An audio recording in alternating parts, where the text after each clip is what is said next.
తాజాంశాన్ని చూస్తున్నాం. ఆర్టీసీ సమ్మె హెచ్చరిక నేపథ్యంలో యాజమాన్యం బహిరంగ లేఖ రాసింది. ఉద్యోగులు కార్మికులను బెదిరిస్తే చట్టపరమైన చర్యలు తీసుకుంటామని స్పష్టం చేసింది. ఇక మరిన్ని వివరాలు మా ప్రతినిధి శ్రీపతి శ్రీనివాస్ అడిగి తెలుసుకుందాం. శ్రీనివాస్, చెప్పండి, ఆర్టీసీ సమ్మె పిలుపు నేపథ్యంలో తాజాగా చోటు చేసుకుంటున్న పరిణామాలేంటి?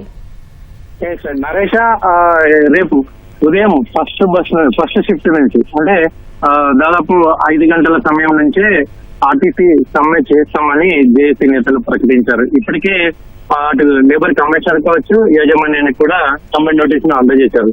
నిన్న కార్మిక లోకమంతా, యావత్ ఆర్టీసీ కార్మిక లోకమంతా కూడా కవాత్ నిర్వహించింది.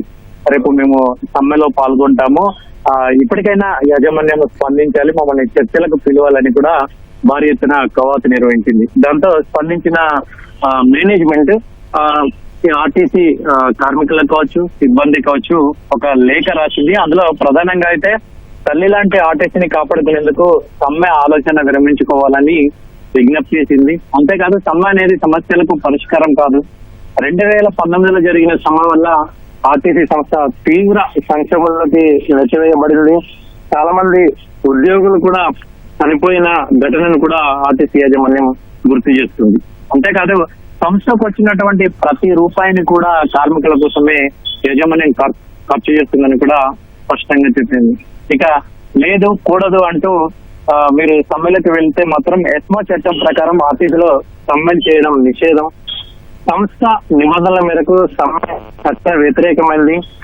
అంతేకాదు, సమ్మె పేరుతో ఉద్యోగులను ఎవరైనా బెదిరించినా, విధులకు ఆటంకం కలిగించినా కూడా బాధ్యులపై చట్టం ప్రకారం చర్యలు తీసుకుంటామని కూడా యాజమాన్యం స్పష్టం చేసింది. ఇది ఒక పక్క జరుగుతుండగానే మరొక పక్క సిపిఐ ఎమ్మెల్యే కూనంనేని సాంబశివరావుతో ఆర్టీసీ జేఏసీ నేతలను చర్చలకు రావాలని కూడా యాజమాన్యం ప్రభుత్వం పిలిచింది. ఇక రవాణా శాఖ మంత్రి పొన్నం ప్రభాకర్ తో ఉదయం 11 గంటలకు సచివాలయంలోని రవాణా శాఖ మంత్రి కార్యాలయంలో చర్చలు జరుగుతున్నట్లు, చర్చలకు పిలిచినట్లు, తాము వెళ్తున్నట్లు కూడా జేఏసీ నేతలు కొద్దిసేపటి క్రితమే చెప్పారు.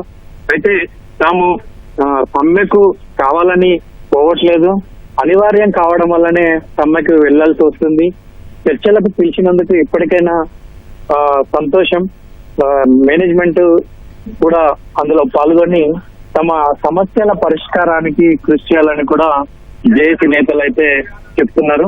మరికొద్ది సేపట్లో, అంటే సరిగ్గా గంట సేపట్లో రవాణా శాఖ మంత్రి పొన్నం ప్రభాకర్ తో ఆర్టీసీ జేఏసీ నేతలు అయితే చర్చలకు వెళ్తున్నారు. అంతేకాదు, వీళ్లతో పాటు ఇతర ఆర్టీసీ లీడర్లు, నిన్న అశ్వత్థామరెడ్డి ఆయన ఒక జేఏసీ పెట్టుకుని ఆయన కూడా నిన్న వెళ్లి రవాణా శాఖ మంత్రి పొన్నం ప్రభాకర్ ని కలిశారు.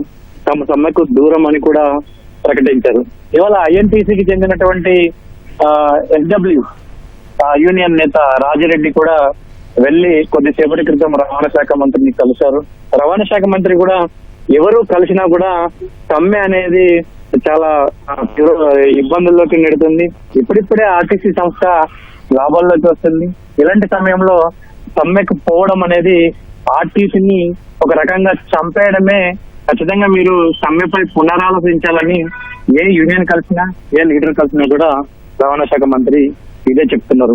అంతేకాదు, చర్చలకు మేము ఎప్పుడు సిద్ధంగానే ఉన్నాం, మీరు ఎవరైనా వచ్చి ఎప్పుడైనా వచ్చి కలవచ్చు, మాతో మాట్లాడొచ్చున్నారు అన్న ప్రకారమే ఈ రోజు సిపిఐ ఎమ్మెల్యే కూనంనేని సాంబశివరావుతో చర్చలకు ఆహ్వానం పలికారు. ఇక చర్చల్లో ఏం తేలుతుంది, జేఏసీ నేతలు ఏం మాట్లాడతారు, రవాణా శాఖ మంత్రి వాళ్ళకి ఏం హామీ ఇస్తారు అనేది అయితే చూడాల్సి ఉంది. ధన్యవాదాలు శ్రీనివాస్.